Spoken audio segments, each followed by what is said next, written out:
warahmatullahi wabarakatuh. Assalamualaikum warahmatullahi wabarakatuh. Alhamdulillah nahmaduhu wa nasta'inu wa nastaghfiruh wa na'udzubillahi min syururi anfusina wa min sayyiati a'malina. May yahdihillahu fala mudhillalah wa may yudlil fala hadiyalah. Asyhadu an la ilaha illallah wa asyhadu anna Muhammadan abduhu wa rasuluh. Hadirin jamaah pengajian rutin KBPI rahimakumullah. Marilah kita panjatkan puji syukur kehadirat Allah Subhanahu wa taala. Salawat dan salam tercurah kepada junjungan kita Nabi besar Muhammad SAW, kepada keluarganya, sahabatnya, para tabi'in, tabi'in, juga kaum mukminin mukminat. Kanda Yunda, keluarga besar pelajar Islam Indonesia, wabil khusus Al-Ustadz Bapak Kiai Haji Yani, mudah-mudahan beliau tetap sehat. Pada kesempatan ini telah hadir untuk mengisi tema yang sekiranya cukup menarik, yaitu tema Al-Quran, membahas Al-Quran kalau tidak salah ya. Pengajian yang ke-192. Saya kira ini ke 192. 192 ya. Nah, mudah-mudahan kita diberikan kesehatan, limpahan karunia, keberkahan dalam menjalani hidup ini, dalam beraktivitas, mengisi kegiatan atau berdakwah melalui organisasi, salah satunya KBPI ini. Kita jaga terus silaturahmi kita, thalabul ilmi kita melalui pengajian Jumat pagi KBPI. Hadirin rahimakumullah, marilah kita, sebelum masuk ke situ, saya menghimbau bahwa pengajian ini terselenggara atas kerjasama PKBPI dengan Lajisku. Pastikan untuk selalu infak berapapun keberkahan di hari Jumat ini. Untuk mengawali kegiatan pengajian, mari kita membuka dengan bacaan basmalah bersama. Bismillahirrahmanirrahim. Selanjutnya kepada Al-Ustadz Kiai Haji Ahmad Yani dipersilahkan untuk mengisi dan memberikan nasihat-nasihatnya. Assalamualaikum warahmatullahi wabarakatuh.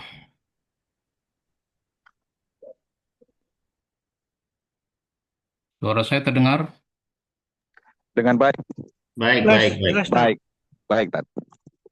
Alhamdulillahirabbil alamin alladzi anzala ala 'abdihil kitaba wa lam yaj'al lahu 'iwaja.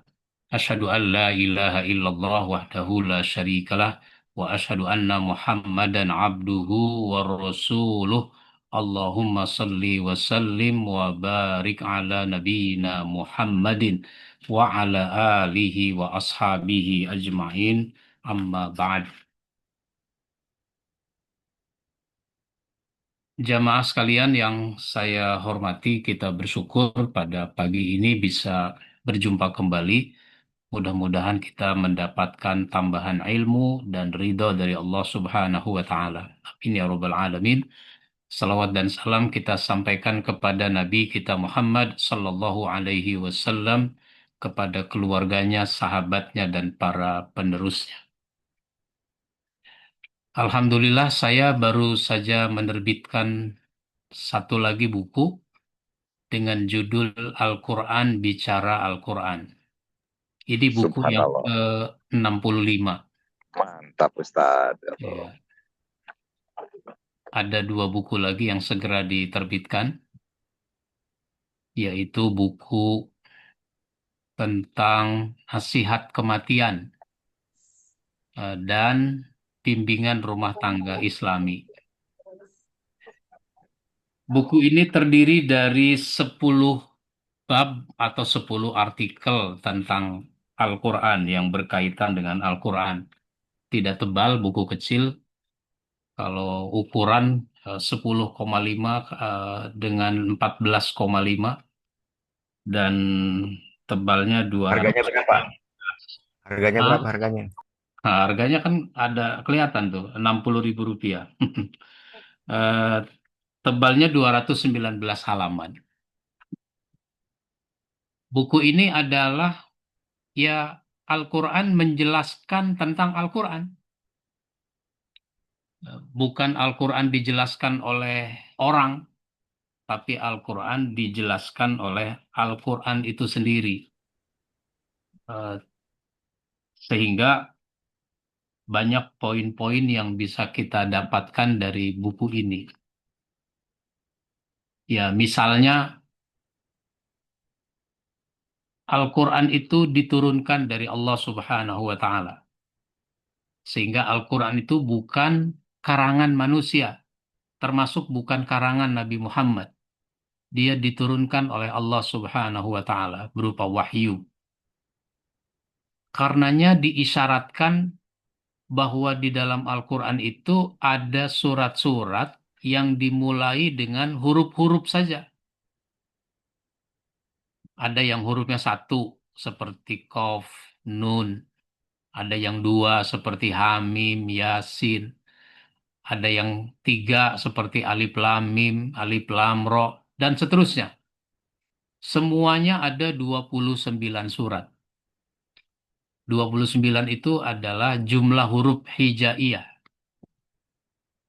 Nah, ini adalah suatu isyarat dari Allah Subhanahu wa Ta'ala bahwa Al-Quran itu memang wahyu, bukan karangan manusia, termasuk bukan karangan Nabi Muhammad. Manusia bisa mengarang Al-Quran, bisa mengarang, manusia bisa mengarang. Berjilid-jilid kitab bisa ditulis oleh manusia, oleh para ulama, dengan huruf yang sama. Ada huruf mim, ada huruf nun, ada huruf kof, dan seterusnya. Hurufnya sama, tetapi manusia tidak akan bisa mengarang seperti Al-Quran. Jadi Al-Quran ini adalah wahyu diturunkan dari Allah. Yang kedua diturunkan pada malam qadar. Kita sudah sering mendengar pemahaman soal ini, apalagi di bulan Ramadan. Inna anzalnahu fi lailatul qadar. Sehingga malam itu menjadi istimewa karena Al-Quran diturunkan. Bahkan bulannya Ramadan menjadi istimewa karena Al-Quran diturunkan pada malam itu. Kemudian Al-Quran itu adalah petunjuk untuk orang yang mencapai ketakwaan. Yang mau bertakwa, yang ingin mempertahankan ketakwaan, yang ingin meningkatkan ketakwaan, maka dia harus menjadikan Al-Quran sebagai petunjuknya. Hudal lil muttaqin, petunjuk bagi orang yang takwa. Bahkan hudal linnas, petunjuk bagi manusia. Kemudian Quran itu menjadi pelajaran, menjadi pelajaran.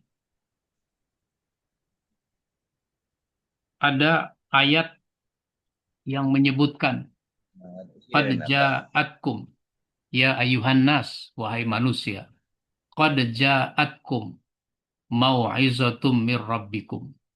Wahai manusia, telah datang padamu pelajaran, mau'izah dari Tuhanmu. Sehingga di dalam Al-Quran itu berisi banyak pelajaran yang kalau manusia mau mempelajarinya, dia akan mendapatkan begitu banyak pelajaran.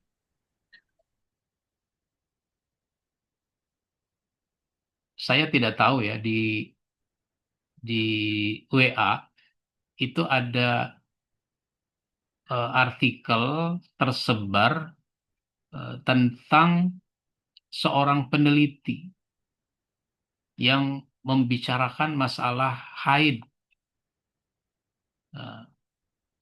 Jadi seorang wanita kalau sudah dicerai oleh suaminya atau sudah ditinggal mati suaminya, maka wanita itu statusnya menjadi janda, tapi dia belum boleh menikah dengan laki-laki lain selama masa iddah.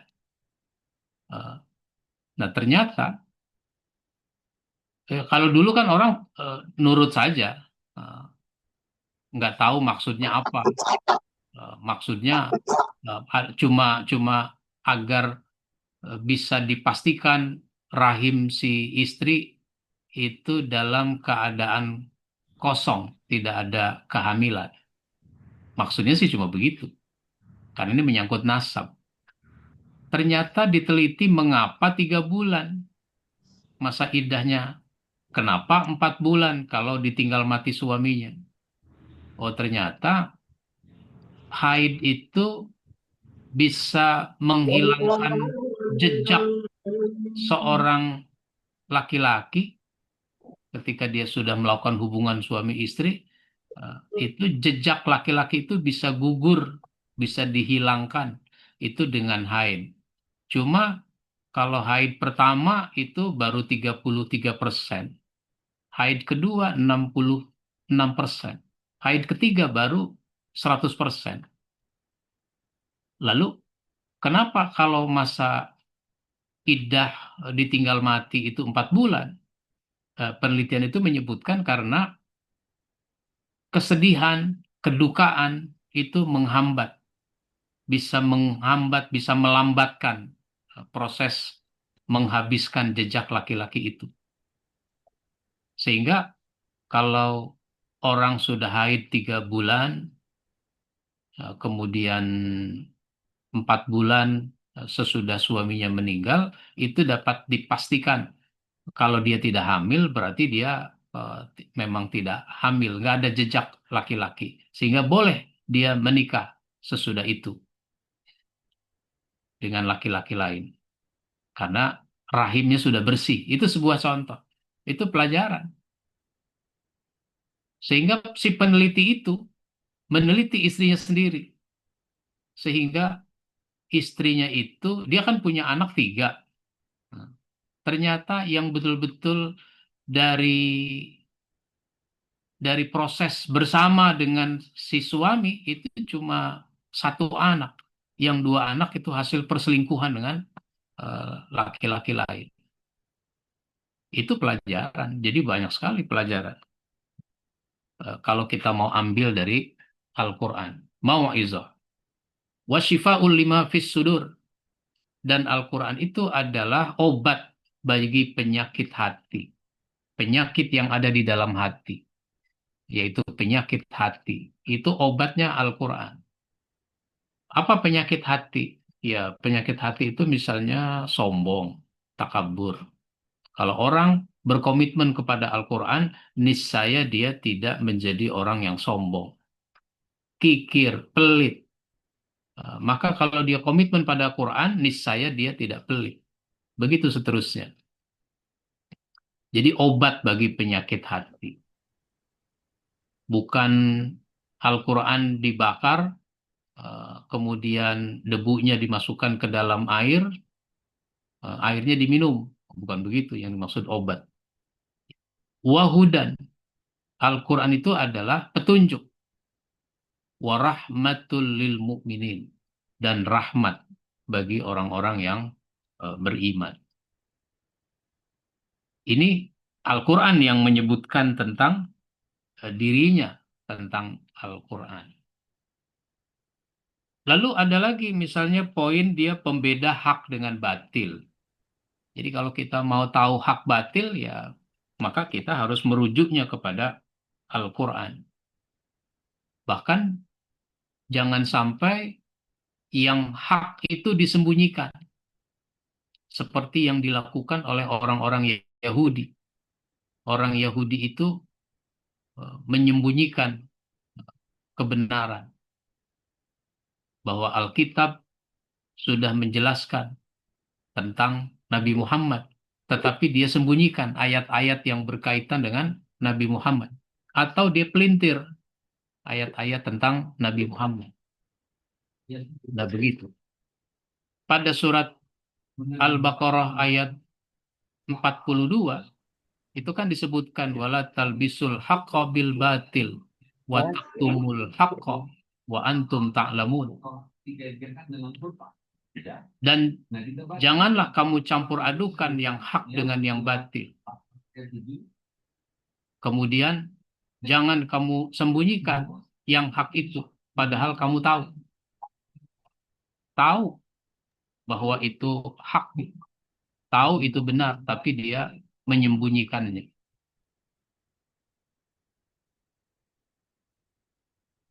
Jadi ada eh, banyak poin di sini yang menyebutkan tentang Al-Quran, berbicara tentang Al-Quran.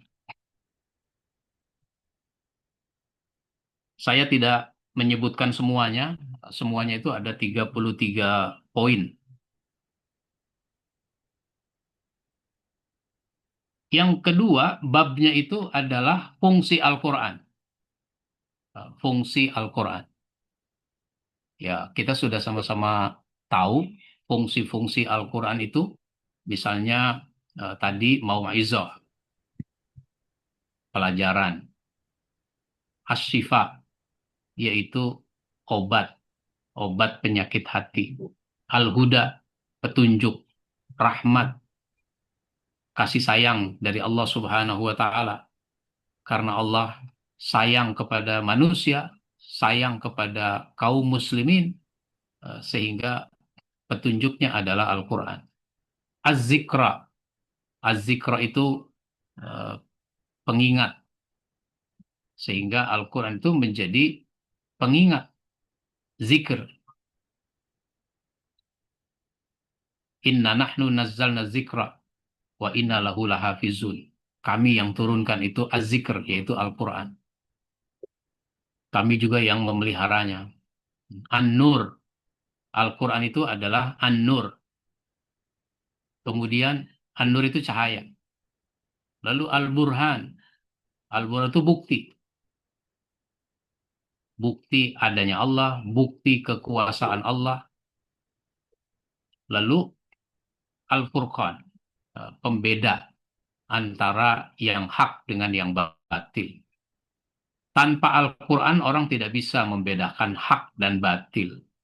Apalagi ada kecenderungan manusia suka mencampur adukan antara yang hak dengan yang batil. Bahkan ada kecenderungan manusia menyembunyikan yang hak, menyembunyikan yang benar. Sehingga dengan Al-Quran itulah kita bisa membedakan mana yang hak dan mana yang batil. Lalu bab ketiga ada tujuan Al-Quran. Ada bab 4 isyarat dalam bahasa Al-Quran. Isyarat dalam bahasa. Istilah-istilah atau bahasa yang digunakan di dalam Al-Quran itu memberi isyarat kepada kita. Kenapa?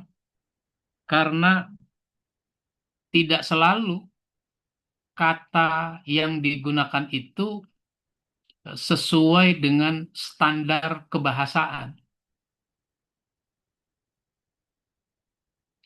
Tidak selalu sesuai dengan uh, nahu sorob yang kita pelajari. Tetapi ada yang berbeda dengan standar itu. Contoh, di dalam surat Al-Anfal ayat 20, Allah Subhanahu wa Ta'ala berfirman. Surat Al-Anfal surat ke-8 ayat 20. Ya ayyuhalladzina amanu ati'ullaha wa rasulahu wa la tawallau anhu. Ini anhu wa antum tasma'un. Hai orang-orang yang beriman, taatlah kepada Allah dan Rasul-Nya. Dan janganlah kamu berpaling darinya. Yang jangan berpaling darinya itu kan dari dua pihak, yaitu Allah dan Rasul. Mestinya domir kata ganti orang yang digunakan itu adalah anhuma. Tapi di sini digunakan kata anhu. Satu, ya, nya. Bukan nya dua, tapi nya satu. anhu. Ada lagi kan eh, dari mereka, anhum. Jadi ini wala tawallau anhu, dan janganlah kamu berpaling darinya. Padahal dari sisi kaidah bahasa mestinya anhuma, karena dua, Allah dan Rasul, tapi disebut anhu, satu. Wa antum tasma'un, padahal kamu mendengar. Nah, ini adalah suatu isyarat bahwa Allah dan Rasul itu satu paket, sehingga domirnya satu, bukan domirnya untuk dua. Ini satu paket. Maka taat kepada Allah berarti taat kepada Rasul. Taat pada Rasul berarti taat pada Allah. Tidak bisa dipisah-pisah. Nah, ini sebuah contoh. Ada lagi misalnya tentang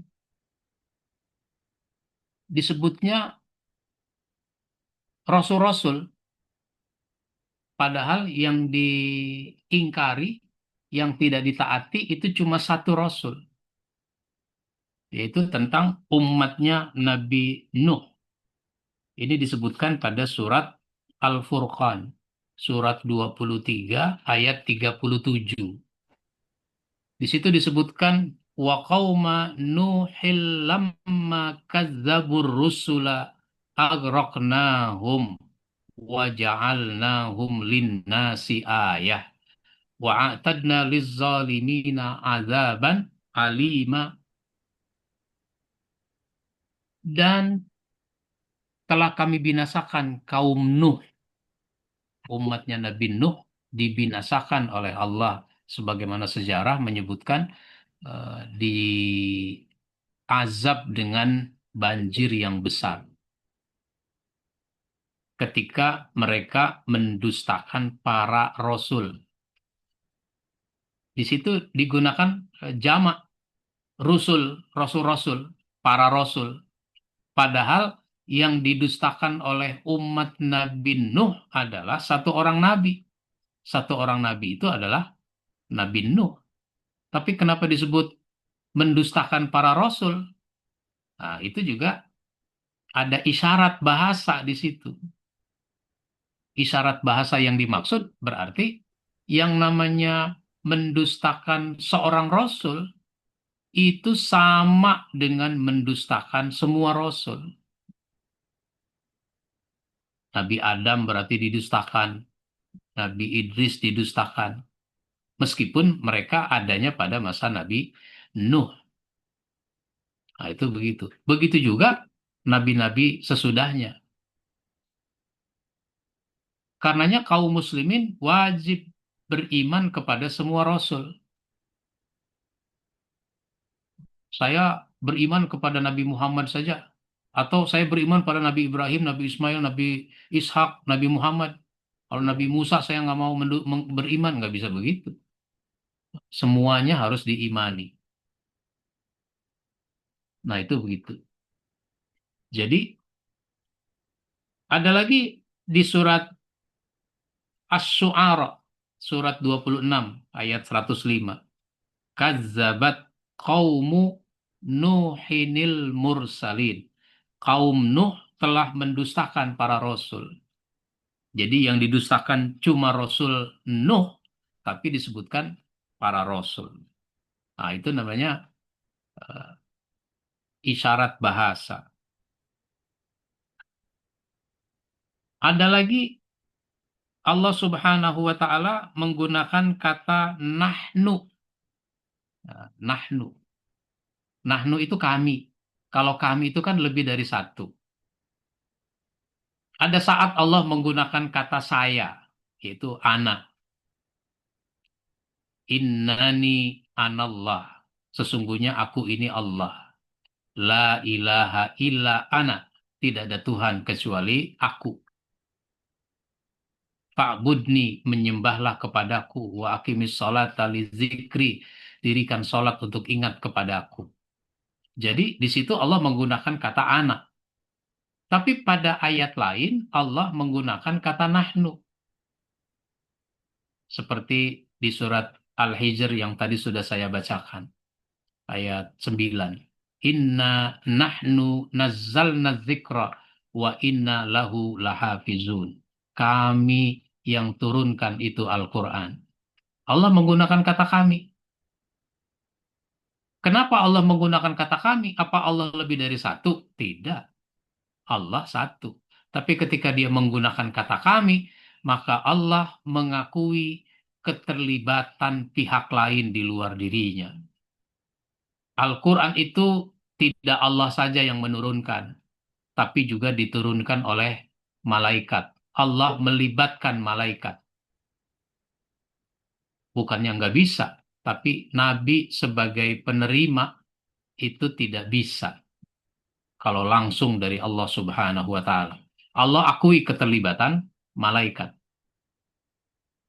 Nah, kemudian dalam konteks memberikan rizki misalnya, wala taqtulu auladakum khasyata imlaq. Jangan kamu bunuh anak-anakmu karena takut miskin. Nahnu narzukuhum wa iyyakum. Kami yang memberikan rizki kepada mereka. Dan juga kepada kamu. Jadi seorang bapak tidak boleh menganggap, merasa yang ngasih rezeki pada anaknya itu adalah dirinya. Tidak. Yang ngasih rezeki itu Allah. Kita, bapak, itu cuma sebab. Kalau kita mati, kira-kira ini anak kita mati kelaparan apa enggak? Nah, tidak.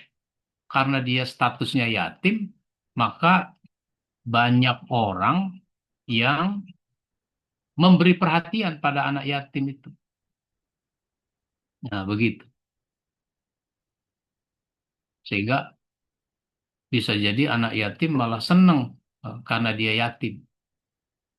Dia cerita sama kawan-kawannya. Wah, asik tuh gua kemarin. Kenapa? Kemarin gue diajak makan-makan di restoran. Enak sama orang kaya. Emang kenapa? Ya karena gue yatim. Bapak gue kan udah mati. Karena gue yatim, sehingga orang kaya itu ngajak makan-makan.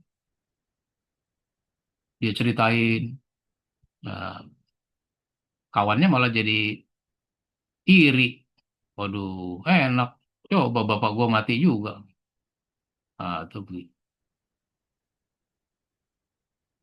Jangan kamu bunuh anak-anakmu karena takut miskin. Kami yang memberikan rizki kepada mereka. Dan juga kepada kamu. Kita aja yang ngasih rezeki Allah. Maka kita jadi sebab. Nah, kenapa Allah menggunakan kata kami? Karena dalam proses pemberian rizki itu banyak orang yang terlibat. Banyak orang terlibat dalam proses pemberian rizki itu. Kalau ada sebotol air di depan kita, itu sampai jadi sebotol air ada di depan meja kita, itu begitu banyak orang terlibat. Ini air diambil dari mana? Di daerah pegunungan. Kalau air di Jakarta misalnya dari Sukabumi. Bahkan di Sukabumi ada daerah yang disebut Pulau Air. Pulau Air, Pulau Air. Ada pesantren As-Syafi'iyah di sana. Nah itu. Lalu air itu difilter. Apakah yang memfilter air bikin mesin filter? Tidak. Ada lagi yang bikin mesin filter. Lalu dikemas ke dalam botol, ke dalam galon, ke dalam plastik. Apakah dia bikin galon? Tidak. Ada lagi yang bikin galon. Lalu dibawa ke Jakarta. Yang bikin mobil siapa? Yang mobil truk siapa? Yang bikin jalan siapa? Jadi dengan kata lain, begitu banyak orang terlibat ketika kita mendapatkan rizki. Dan Allah akui keterlibatan pihak lain itu. Sehingga digunakan kata kami, kata nahnu. Nah, yang keempat itu adalah dari makna kata. Makna kata di dalam Al-Quran. Sebuah kata itu kan tidak harfiah, apalagi di negara kita, di bahasa kita itu juga banyak istilah-istilah yang tidak yang tidak harfiah. Bahasa Indonesia dengan bahasa Melayu di Malaysia, di Brunei itu eh, istilah yang digunakan bisa sama, tapi penggunaannya bisa beda. Misalnya tim sepak bola itu disebut kesebelasan. Kesebelasan. Kenapa? Karena yang main bola 11. Nah, saya tidak tahu seandainya nanti berubah peraturan, main sepak bola boleh 13. Apakah masih dipakai istilah kesebelasan? Nah, itu sebuah contoh. Di dalam Al-Quran, itu juga banyak istilah-istilah yang antara arti harfiahnya dengan maksudnya itu berbeda. Sebut saja kita mengenal istilah amar ma'ruf. Nah, amar ma'ruf itu memerintahkan kebaikan. Kenapa ma'ruf diterjemahkan dengan kebaikan? Padahal ada lagi istilah kebaikan, yaitu khair. Khair juga baik. Nah, kenapa ma'ruf diterjemahkan dengan baik? Ma'ruf itu kan dari kata arofa ya'rifu, yang artinya mengenal. Orang haji wukuf di padang Arafah. Karena Arafah itu dari kata Arafah, mengenal. Riwayatnya adalah karena dulu Adam dan Hawa sudah berpisah sekian lama, saling mencari, ketemunya di situ. Sehingga itu disebut padang Arafah. Tempat di mana Adam dan Hawa itu saling mengenal. Nggak langsung peluk cium, dikenali dulu, dikonfirmasi dulu. Ini Mas Adam apa bukan? Iya, saya Mas Adam. Nah, lah ini Mbak Hawa apa bukan? Oh iya, saya Hawa. Nah, baru katakanlah peluk cium di situ. Jadi konfirmasi dulu. Ini padahal orang baru dia saja berdua, belum ada orang lain di dunia ini. Tapi tetap masih harus mengenal dulu. Jangan langsung peluk cium. Kalau emang sah, ya sah. Silahkan. Nah, baik itu menjadi terjemahan dari kata ma'ruf yang artinya tadi mengenal, karena sebenarnya semua orang sudah mengenal kebaikan. Nah, meskipun semua orang sudah mengenal kebaikan, ternyata belum tentu orang melakukan kebaikan. Maka harus disuruh. Jadilah namanya amar ma'ruf. Nah, itu begitu. Ini sebuah contoh. Banyak sekali istilah-istilah di dalam bahasa apapun yang makna makna kata berbeda dengan terjemahan kata. Nah, itu begitu. Begitu juga dengan nahi munkar, sesuatu yang orang tidak sukai. Baik. Lalu di dalam buku ini, selain yang sudah kita sebutkan tadi, itu ada tuduhan kepada Al-Quran. Orang-orang kafir menyampaikan tuduhan-tuduhan kepada Al-Quran. Misalnya Al-Quran dikatakan kebohongan, Al-Quran dikatakan mimpi-mimpi kacau. Itu cuma mimpi-mimpi kacau, dongeng masa lalu, bahkan sihir. Dia dituduh sebagai sihir. Ya, semua itu diberikan jawaban oleh Allah Subhanahu wa taala di dalam Al-Qur'an. Lalu ada bab yang keenam, itu adalah asbabun nuzul seputar Al-Qur'an. Jadi ada ayat-ayat Al-Qur'an turun dengan sebab. Dalam ilmu Al-Qur'an disebut dengan asbabun nuzul. Asbabun nuzul. Ada asbabun nuzul beragam tema. Alhamdulillah saya sudah menulis bukunya, asbabun nuzul tematik. Asbabun nuzul tematik. Sebab-sebab turunnya ayat Al-Quran disusun secara tematik, bertema. Biasanya buku asbabun nuzul itu ditulis berdasarkan surat. Asbabun nuzul yang ada di surat Al-Baqarah, yang ada di Ali Imran, yang ada di An-Nisa, dan seterusnya. Lah yang saya tulis itu asbabun nuzul tematik, asbabun nuzul disusun berdasarkan tema. Ada tema akidah, ada tema akhlak, ada tema hukum, ada tema perang, dan seterusnya. Di beragam tema.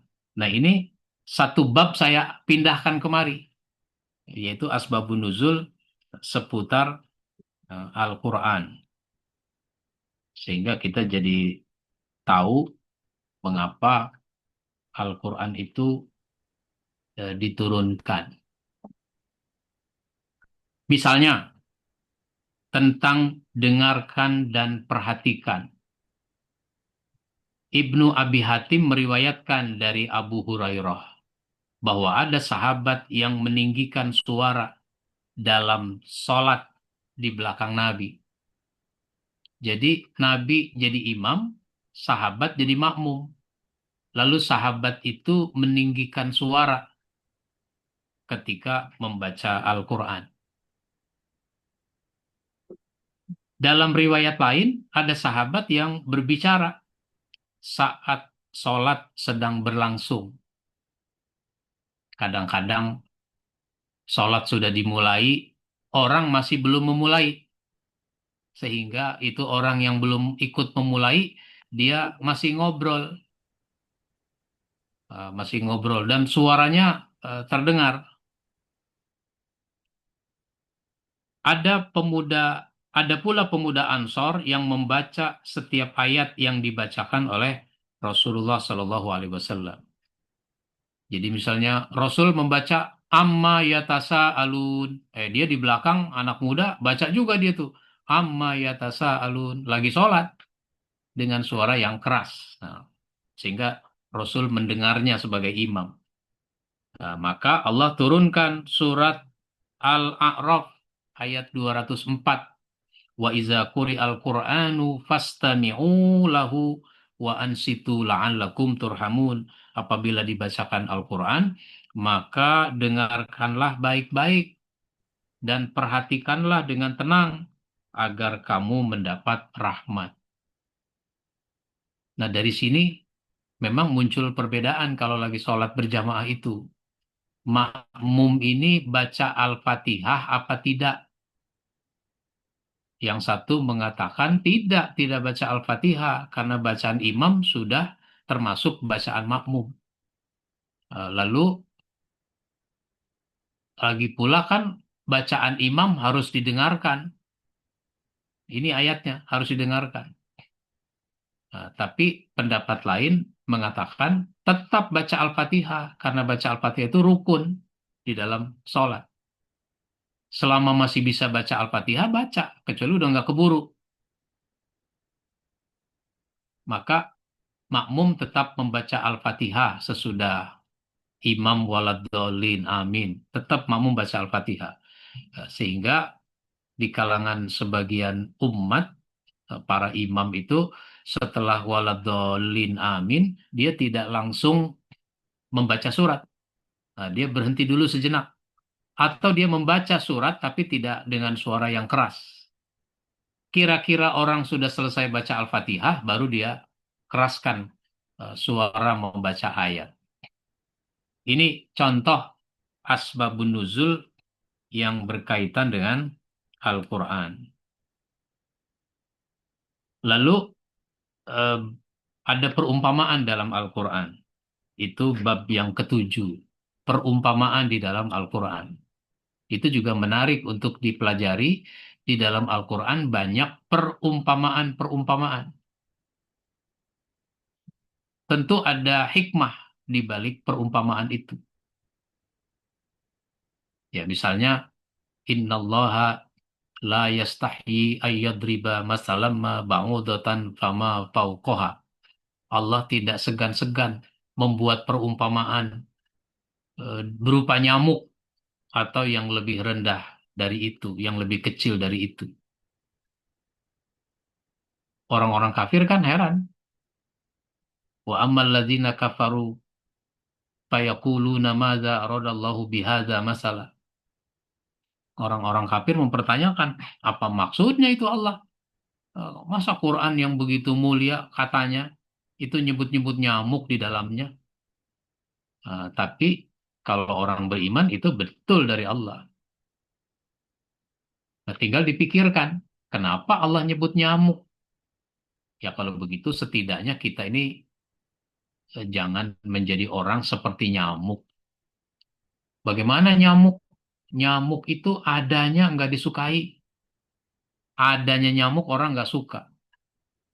Coba kita nginep di hotel bintang 5.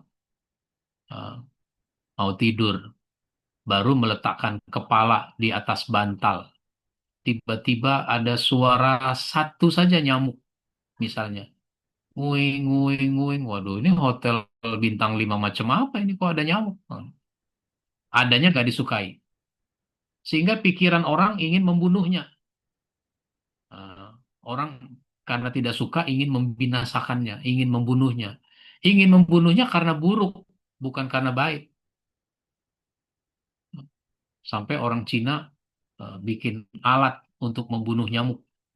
Apa itu? Raket nyamuk. Dulu setiap rumah punya raket bulu tangkis. Sekarang tiap rumah punya raket nyamuk. Nah, makanya bulu tangkis nggak dapet kita. Nah, kalah melulu. Karena nggak main raket bulu tangkis lagi. Mainnya raket nyamuk. Nah, begitu. Adanya nggak disukai. Orang ingin membunuhnya. Lalu nyamuk itu, dia juga seperti manusia yang membutuhkan makan dan minum. Nyamuk juga begitu, cari makan, cari minum. Cuma nyamuk ini kalau nyari makan, dia mengambil hak orang, menyakiti orang, digigit orang, lalu disedot darah orang itu, sehingga menimbulkan gatal-gatal, bahkan bukan hanya bentol, tetapi bisa sampai mematikan. Begitu nyamuk. Dan nyamuk itu kalau sudah mengkonsumsi, dia lupa diri. Kalau mengkonsumsi lupa diri.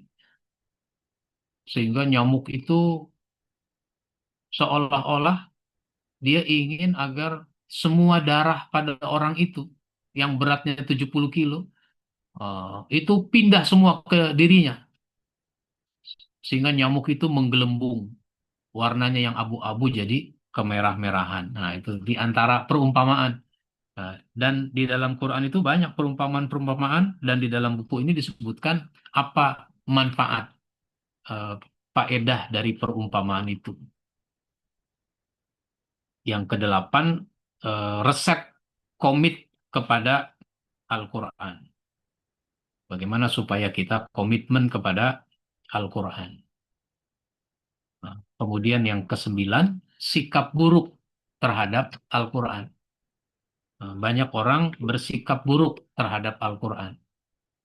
Misalnya berpaling, tidak mau beriman, berpaling, mengingkari, mendustakan,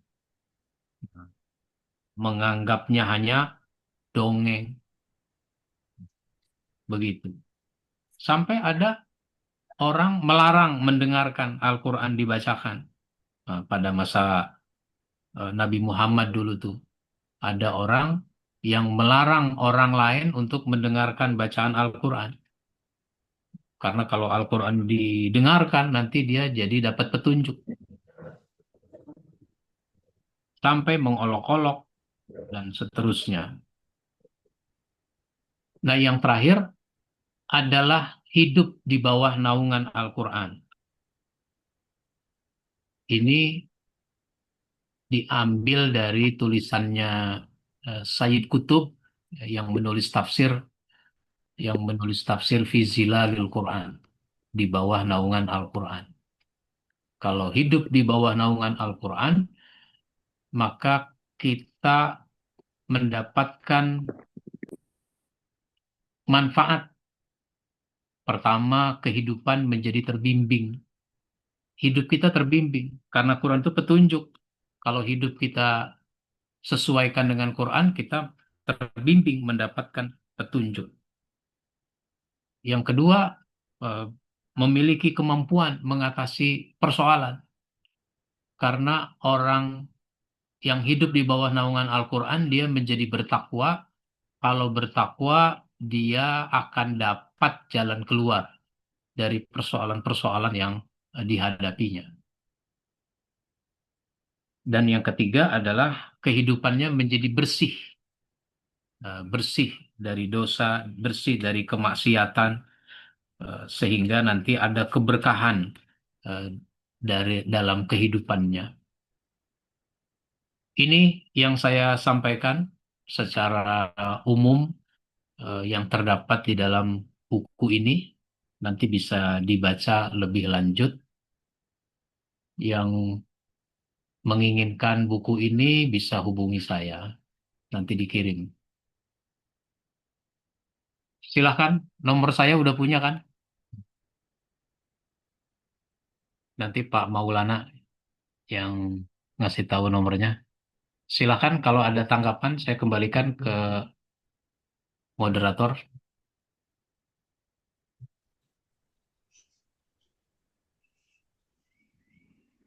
Silahkan Kang Asep. Baik, terima kasih. Alhamdulillah, Ustadz. Ini saya dapat japrian ini untuk melanjutkan. Ya. Baik, Bapak dan Ibu sekalian, hadirin Jum'iyah yang berbahagia. Bila ada yang akan merespon, menanggapi, bertanya, dipersilahkan untuk raise hand. Ini sudah ada yang raise hand, Pak Dubes kita, atau ada yang lain sebelum saya berikan kesempatan kepada Pak Abdul Wahid. Baik, kalau tidak ada, silahkan Pak Dubes untuk menyampaikan tanggapan atau pertanyaannya. Mohon singkat, padat ya. Setelah itu Pak Jahrawi. Ya, silakan Pak Wahid. Ya, oke. Pertama saya mengucapkan terima kasih, sangat lugas, jelas dan komprehensif ya. Cuman tantangan kita ini persoalan dengan sikap kita terhadap Al-Quran ya. Jadi sebagaimana dikeluhkan oleh Rasul ya dalam Al-Quran itu sendiri. Qala Rasul ya, inna qaumi ittakhadhu hadzal Qur'an mahjura ya. Nah ini yang kemudian membuat umat Islam saat ini nih ya, nggak maju-maju gitu ya. Apa itu ya terbelakang gitu ya. Dan nah terus apa faktor utama ini? Apa saya melihat interaksi kita dengan Al-Quran ini tidak total ya. Ya. Jadi terutama soal pemahaman ya. Yang mungkin apakah memang pemahaman selama ini, penafsiran ini perlu adanya semacam tajdid ya. Saya melihat apa yang disampaikan oleh Kang Yani ini menurut saya termasuk penyegaran ya, termasuk apa itu substantif ya. Jadi saya sangat mendukung sekali kalau buku-bukunya Ustadz Yani ini disebarluaskan ya itu. Tadi saya walaupun hanya sebentar tapi saya merasakan gitu bahwa ini penting sekali nih tema-tema seperti ini ya untuk menggugah kesadaran ya umat Islam bahwa Al-Quran itu dahsyat loh gitu. Ya, dahsyat itu loh. Kalau tapi dengan catatan itu. Jadi totalitas gitu. Artinya pemahaman ya seperti juga dalam dunia pendidikan ya. Dunia pendidikan itu kan ada istilah kognitif, afektif, dan psikomotor. Jadi tidak hanya tahu tapi juga menjiwai, menghayati dan juga menggerakkan gitu loh. Nah, ini saya melihat perlakuan kita terhadap Al-Quran itu masih pada level kognitif aja, paham gitu, belum menjiwai, belum menghayati, sehingga tidak memberikan satu faktor penggerak dia itu, bahwa semuanya yang sikap dan perilaku cara berpikirnya itu didasarkan kepada Al-Quran. Apa faktor-faktornya itu? Apa karena faktor pemahaman yang parsial dan dangkal, sehingga kita perlu adanya semacam tajdid, pembaharuan lagi supaya ada satu metode baru dan pendekatan baru ya, karena memang zamannya berubah. Kenapa kok Al-Quran itu belum mampu ya membuktikan ya? Padahal di Al-Quran itu sendiri yang mengatakan kalau orang itu beriman ya, antumul a'launa in kuntum mu'minin. Kamu akan unggul gitu. Juga janji Al-Quran wa'adallahu alladhina amanu wa 'amilus salihati la yastakhlifannahum fil ardh. Itu loh. Itu Oke, yang baik. pertama. Yang kedua, soal konsep yang kadang-kadang ada multitafsir ya. Satu contoh misalnya tadi dijelaskan tentang bagaimana beriman ke mendustakan satu rasul itu sama dengan mendustakan semuanya. La nufarriqu baina ahadim la nufarriqu baina ahadim wa nahnu lahu muslimun. Nah, ini yang saya mungkin minta pandangan Kang Yani tentang konsep Islam dan Muslim. Nah, selama ini kan kita cenderung memonopoli konsep Islam itu seakan-akan Islam dan Muslim itu adalah kita. Nah, padahal Nabi Isa itu Muslim. Begitu juga pengikutnya gitu loh. Dan yang tahu, nah sementara kita ini sering mengklaim gitu ya, seakan-akan yang menentukan keislaman kita itu kita sendiri. Apakah yang menentukan keislaman kita sendiri itu adalah kita sendiri? Sehingga kemudian kita punya otoritas untuk mengatakan saya ini Muslim ya, dan orang lain itu bukan Muslim. Padahal di Al-Quran itu sendiri jelas-jelas apa itu semuanya qad aslama ma fil ardi kulluhum jami'a. Jadi apakah kita punya otoritas untuk mengatakan orang lain itu? Nah, yang saya melihat dikembangkan pemikiran di Al-Azhar saat ini itu bagaimana kita mengembangkan suatu pendekatan baru yang berangkat dari aspek gradasi. Jadi semuanya sudah Islam semuanya. Persoalannya adalah tingkat keislaman. Nah, oleh karena itu dalam diri kita itu ada kekafiran juga ada keislaman. Nah, sementara kita ini sering arogan. Kalau berbicara soal kafir, selalu orang lain yang kafir gitu. Bahwa dalam diri kita itu juga ada kekafiran itu. Nah, oleh karena itu ini konsepnya su'il faham, miskonsepsi ini kan sangat berbahaya, berpengaruh kepada misimplementation, su'il tadbik.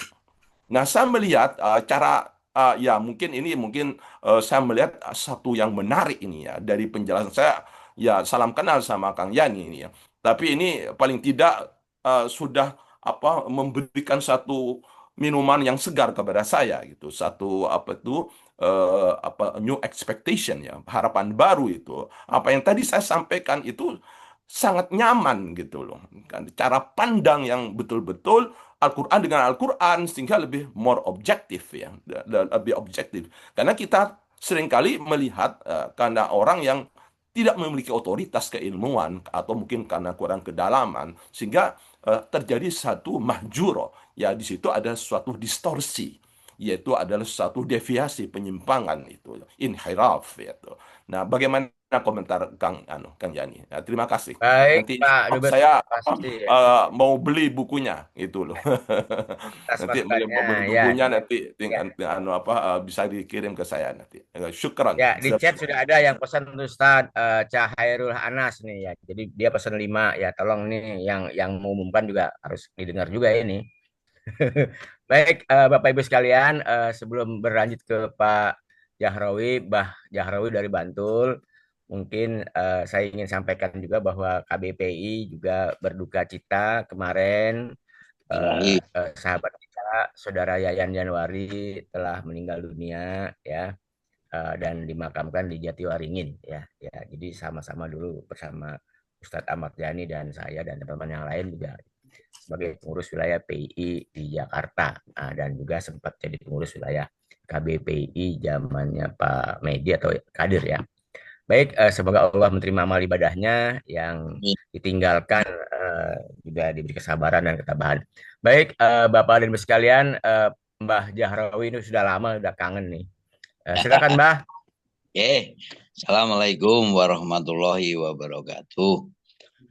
Alhamdulillah pagi ini bisa mengikuti. Selanjutnya yang ingin saya sampaikan, ketika Al-Quran belum disampaikan kepada Rasulullah Muhammad SAW, ini zamannya disebut zaman jahiliyah.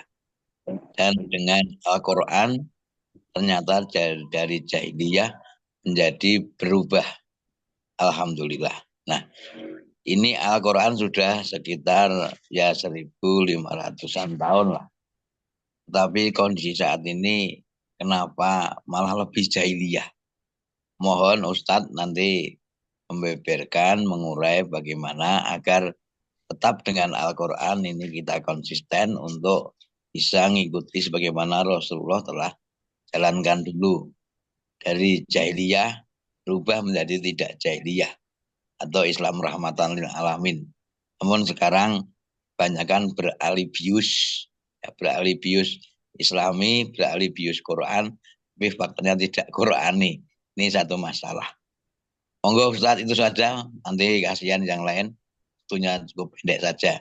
Terima kasih atas perhatiannya Pak Moderator.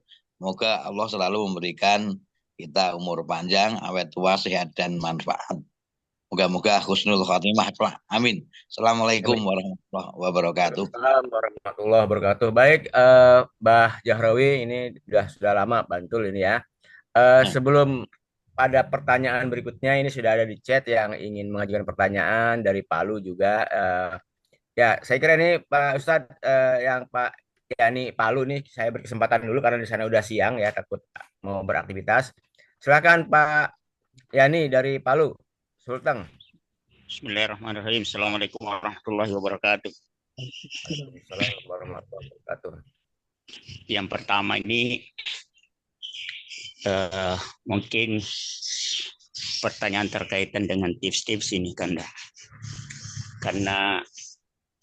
salah satu keluarga besar PI yang menurut saya paling produktif menulis ini adalah Kanda Ahmad Yani ini, dengan banyak-banyak tema, dan biasanya buku-bukunya itu sederhana ya, dengan tema-tema yang begitu banyak.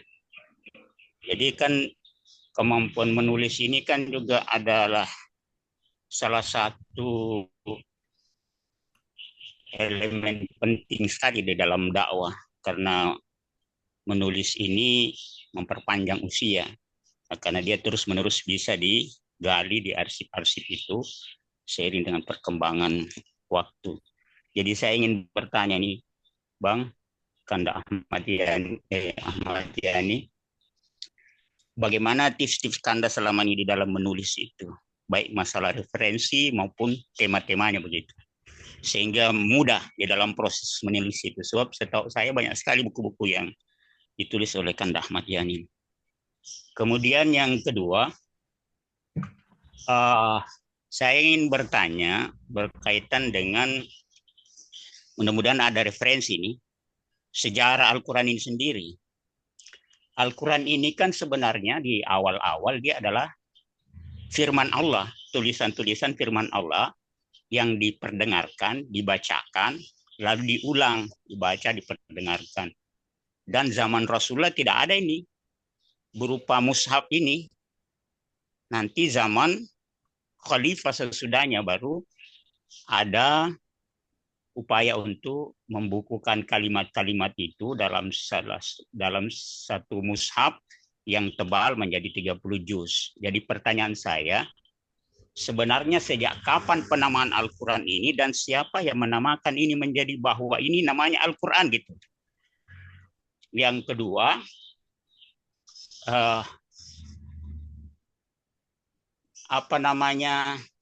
saya belum menemukan referensi yang cukup banyak tentang penyusunan Al-Quran menjadi seperti sekarang ini.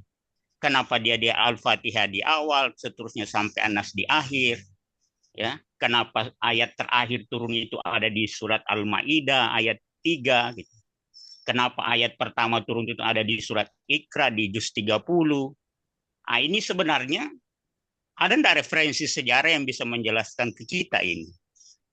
Penyusunan ini. Sebab dia kan baru dibukukan itu setelah Rasulullah wafat dan zaman juga setelah Abu Bakar lewat. Kira-kira itu pertanyaan. Assalamualaikum warahmatullahi wabarakatuh. Warahmatullahi wabarakatuh. Baik, saya kira langsung saja direspon Pak Ustadz. Nah, ini Pak Yani dari Palu, Sulawesi Tengah ya, karena jauh takutnya udah siang di sana. Silakan Ustadz. Baik, terima kasih kepada para penanggap penanya. Yang pertama, kalau umat itu jauh dari Al-Quran, karena umat ini belum punya rencana hidup untuk yang baik. Kalau doanya sih udah, Rabbana atina fid dunya hasanah itu. Tapi saya suka mengatakan kadang-kadang kita ini suka mengkhianati doa kita sendiri. Minta rizki tapi nggak mau usaha. Minta ilmu nggak mau belajar. Dan seterusnya. Nah, minta petunjuk berada di jalan yang lurus, jalan yang benar, ihdinas siratal mustaqim, tapi tidak mau dekat kepada Al-Quran. Kalau dekat, dekatnya tidak seutuhnya. Sehingga masih banyak di antara kaum muslimin yang dari segi membaca saja itu belum standar.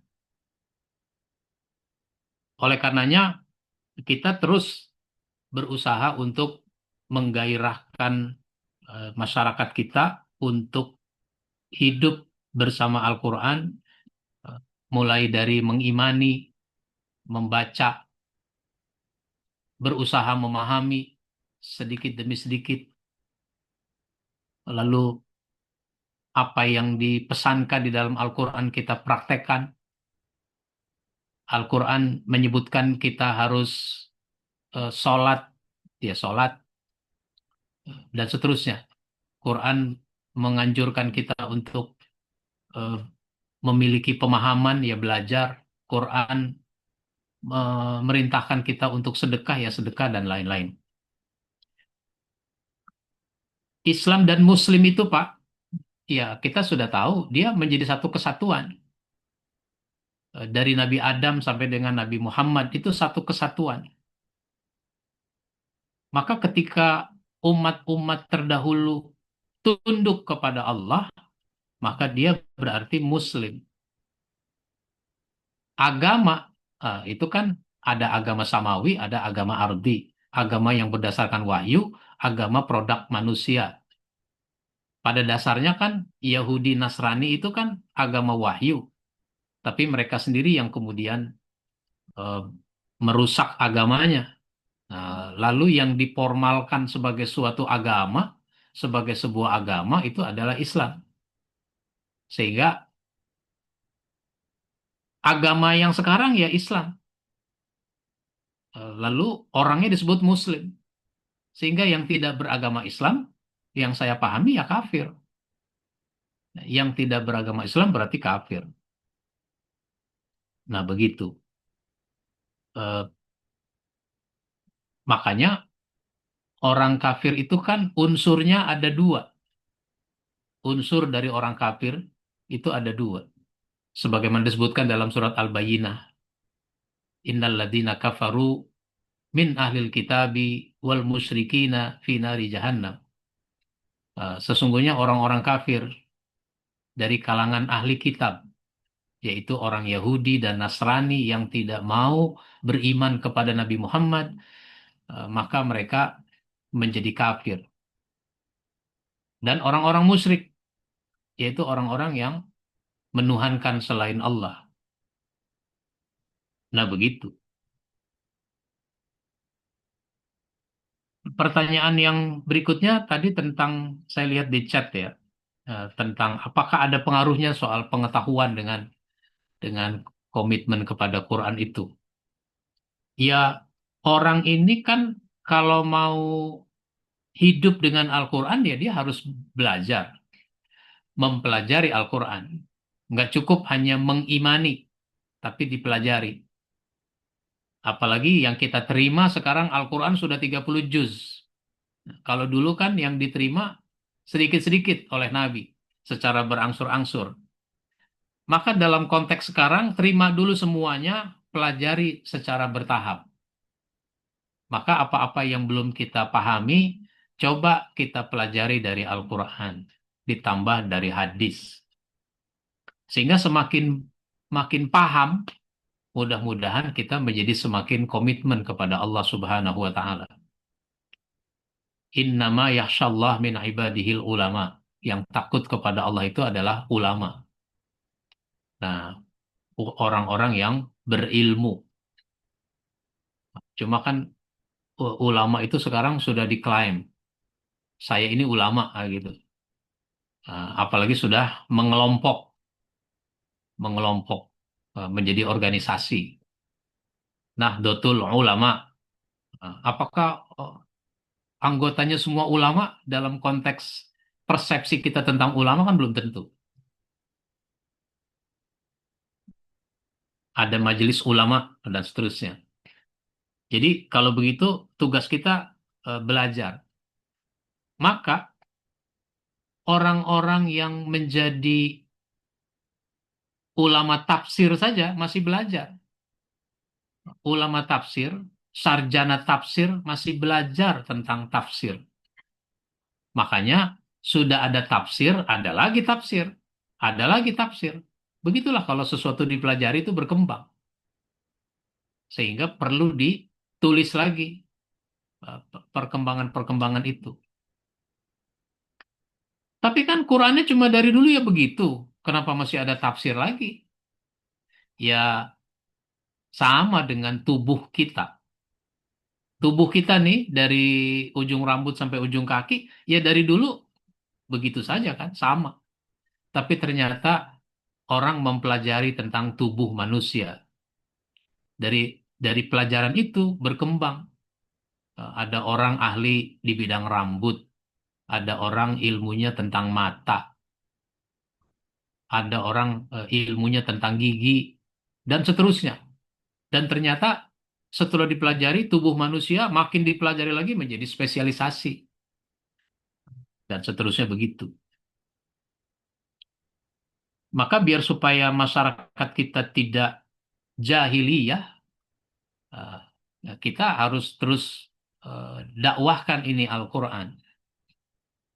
Jahiliyah itu kan ada jahiliyah dalam akidah.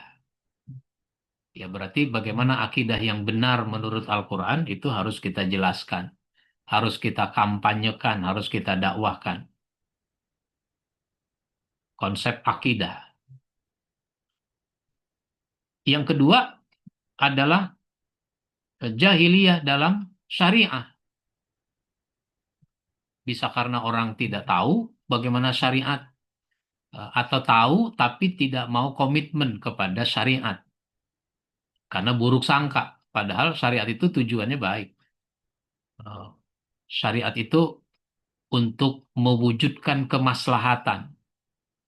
Makanya di dalam Al-Quran Di dalam syariat itu ada perintah. Sebagaimana di dalam Al-Quran, ayat-ayat ya ayyuhalladzina amanu, itu kan banyak, ada 89 ayat. Alhamdulillah saya sudah menulis bukunya, Wahai Orang Beriman, itu pembahasan 89 ayat ya ayyuhalladzina amanu. Di dalamnya ada perintah. Syariat itu ada perintah. Maka di balik perintah pasti ada kemaslahatan yang ingin diwujudkan. Lalu yang kedua ada larangan. Pada ayat ya ayyuhalladzina amanu ada larangan. Maka di balik larangan itu pasti ada kemudorotan yang ingin dicegah oleh Allah. Nah, itu. Jadi jangan sampai orang eh, awam, jahil dalam syariat, sehingga kita perlu menjelaskan. Dan syariat itu jangan dulu dipersempit menjadi potong tangan. Banyak aspek-aspek syariat yang harus kita pelajari. Yang ketiga adalah syariat dalam jahiliyah dalam akhlak. Dalam akhlak. Sehingga kalau akhlak kita tidak sesuai dengan Islam, maka itu namanya jahiliyah.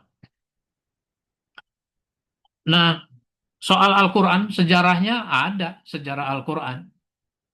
Al-Quran itu namanya ya dari Allah. Maka Allah menyebutnya Syahrul Ramadan alladzi unzila fihil Quran. Itu Quran, kata Quran disebutkan dalam ayat itu. Bulan Ramadan adalah bulan yang Allah turunkan Al-Quran. Jadi Al-Quran itu bukan dinamai oleh Nabi Muhammad, tapi dinamai oleh Allah Subhanahu wa Ta'ala. Lalu sesudah Nabi menerima seluruh ayat Al-Quran, maka sebelum wafat Nabi membacakannya secara berurut. Dan para sahabat yang menjadi sekretaris itu menuliskan urutan itu. Selain dihafal, ditulis juga. Sehingga pada masa Abu Bakar As-Siddiq, karena sudah banyak orang yang wafat, penghafal-penghafal Quran sudah banyak yang wafat, maka Abu Bakar As-Siddiq mengumpulkan catatan Al-Quran yang berserakan itu, yang masih terpisah-pisah, dikumpulkan menjadi satu. Kemudian pada masa Utsman bin Affan, karena wilayah Islam semakin luas dan dibutuhkan adanya mushaf, maka Utsman bin Affan kemudian memperbanyak mushaf itu menjadi 7. Lalu dikenallah mushaf itu sampai sekarang dengan sebutan mushaf Utsmani. Nah, begitu. Jadi nanti ada di literatur ada tentang itu. Soal menulis, sebenarnya kan kuncinya ada pada niat. Ada pada niat. Kalau antum tidak berniat pergi ke Makassar, itu kira-kira nyampe nggak ke Makassar? Nah, jadi niatnya dulu. Seorang seorang dokter bertanya pada saya, padahal pertanyaan ini tidak pantas dia tanyakan karena dia seorang dokter, seorang dosen. Ustadz, apa rahasianya menulis? Nah, ya udah saya jawab aja niat. Kalau nggak punya niat, bagaimana mungkin jadi? Kalau soal ilmu, semua kita punya ilmu. Kemampuan, punya kemampuan. Apalagi sarjana. Semua sarjana pasti bisa menulis. Karena sarjana itu punya kewajiban bikin makalah, bikin skripsi, bikin disertasi, apalagi S3. Cuma yang jadi masalah orang tidak membiasakannya. Maka saya memaksa diri saya. Saya memaksa diri saya untuk terus menulis. Saya rumuskan moto saya. Menulis apa yang diceramahkan, menceramahkan apa yang ditulis. Sehingga materi-materi yang saya ceramahkan itu terdokumentasi dalam bentuk tulisan. Termasuk bercanda-bercanda. Sehingga saya tulis buku ceramah yang lucu dan menggugah. Bagaimana sih kalimat-kalimat yang membuat orang jadi lucu, merasakan lucu. Karena melucu itu harus sesuai dengan apa yang kita bicarakan. Begitu. Kalau saya bicara tentang ikhlas, ceramah tentang ikhlas, lalu saya perlu memasukkan unsur bicara yang lucu, nah itu contohnya bagaimana? Itu contohnya begitu. Maka orang harus ada proses berpikir. Nah, berpikir. Untuk menulis kan harus berpikir dulu. Sebagaimana mau bicara juga harus berpikir. Tetapi tidak cukup hanya berpikir, diperlukan namanya kreativitas dalam berpikir. Nah, kreativitas dalam berpikir. Orang main sepak bola juga ada kreativitas. Sehingga eh, beda permainan si A dengan si B. Karena itu ada unsur kreativitas. Sebenarnya dulu di PII kan ada namanya pelatihan jurnalistik. Nah, cuma saya tidak tahu sekarang masih ada atau tidak pelatihan jurnalistik. Ya sedikit banyak saya dapat belajar, dapat ilmu tentang menulis ya dari pelatihan itu. Bahkan saya menjadi panitia yang menyelenggarakan acara itu pada kesempatan berikutnya. Baik, saya kira begitu Pak Ahmad. Baik, Bapak Ibu Jumiah yang berbahagia, Alhamdulillah waktu di Jakarta itu sudah jam 7.15 ya. Saya kira sudah cukup untuk materi pada Jumat kali ini. Insya Allah kita akan sambung di Jumat yang akan datang. Dan Saudara Maul, Stariat juga mohon menginventarisir chat-chat yang berhubungan dengan pertanyaan dan juga dengan pesanan ya, biar nanti bisa di follow up ya. Baik, mungkin Ustadz sekaligus saja ini penutup dan closing statement pada pagi hari ini pada Jumat. Semoga kita semua diberkahi dan Udah tinggal siap. Ya, silahkan Ustadz. Baik, kita bisa ambil hikmah dari pembicaraan pagi ini bahwa semua kita sesudah punya keimanan kepada Al-Quran, punya keharusan untuk membacanya secara rutin, sehingga ini pun ada nilai keutamaan yang besar kalau kita membaca. Hatam itu jangan hanya pada bulan Ramadan, tapi juga pada bulan-bulan selain Ramadan. Lalu berusaha memahaminya. Disinilah perlunya kita terus mempelajarinya. Dan mendakwahkan. Kita punya kewajiban bersama untuk mendakwahkan nilai-nilai Al-Quran. Demikian dari saya, mudah-mudahan bermanfaat dan mohon maaf bila ada hal-hal yang kurang berkenan. Lebih lanjut bisa komunikasi ke nomor saya. Saya kembalikan ke Pak Ahmad. Assalamualaikum warahmatullahi wabarakatuh. Waalaikumsalam warahmatullahi wabarakatuh. Terima kasih Ustaz. Sangat mencerahkan pada Jumat kali ini. Insya Allah kita akan kembali yang akan datang dalam topik dan narasumber yang berbeda. Mari kita akhiri saja dengan baca hamdalah. Alhamdulillahirabbil alamin.